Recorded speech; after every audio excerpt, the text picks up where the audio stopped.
Déjà, quand on parle de Mahrez Salah, moi, ce qui m'énerve, c'est qu'on parle beaucoup de statistiques. Maintenant, je vais parler un peu football, parce que c'est un peu le débat ici. On sera tous d'accord pour dire si vous achetez une place pour aller regarder un joueur, vous allez sûrement pas choisir Mahrez Salah. Vous allez choisir Riyad Mahrez pour plusieurs raisons. Parce que Mahrez, c'est le symbole de la classe, de l'élégance, des contrôles porte-manteaux, des cassages de reins. C'est ça qui caractérise Riyad Mahrez. Ce qui caractérise Salah, c'est les statistiques. Moi, ça m'intéresse pas d'aller voir un match à Anfield et de voir des appels en profondeur pendant 90 minutes. Moi, ça m'intéresse pas. Si moi, je préfère aller voir Noah Lyles faire du 200 mètres, du 600 mètres en athlétisme. Voilà, donc déjà, pour commencer. Le second pas, c'est que maintenant, on va comparer. L'athlétisme, Voilà, l'athlétisme, encore une fois. Mahrez, Salah. Mahrez en première ligue, Salah en première ligue. Mahrez, encore une fois, comme l'a rappelé mon cher Algérien, c'est les 5 premières ligues contre 2 pour Salah.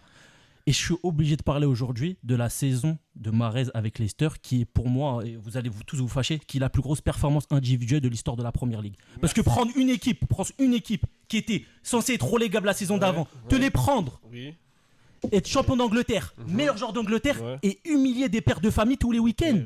Tout sur Canal+, Stéphane Guy. Je vais te rappeler que certains éléments avec Manchester, notamment contre Manchester City, passement de jambes sur des Michelis, pétard, lucarne. Contre Chelsea, petit pont sur Eden Hazard, il a mystifié Aspilicueta, frappe lucarne contre Courtois. Et ça, je peux t'en siffler à l'appel. Donc déjà, ce qu'il a fait avec Leicester, c'est monumental. Est-ce qu'il est seul à faire ça?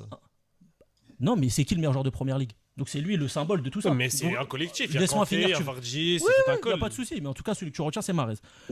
Parce que c'est le leader technique. Parce que c'est le leader tout court.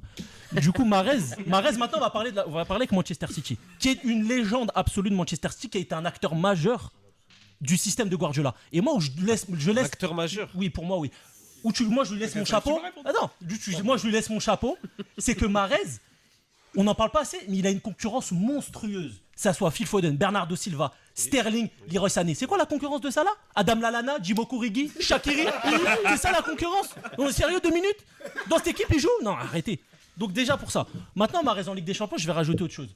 Sur 55 matchs, on parle beaucoup maintenant, on parle de statistiques. Sur c'est 55 matchs, 36 GA, 20 buts, 16 passes. Donc déjà, même au niveau statistique, il a ses statistiques.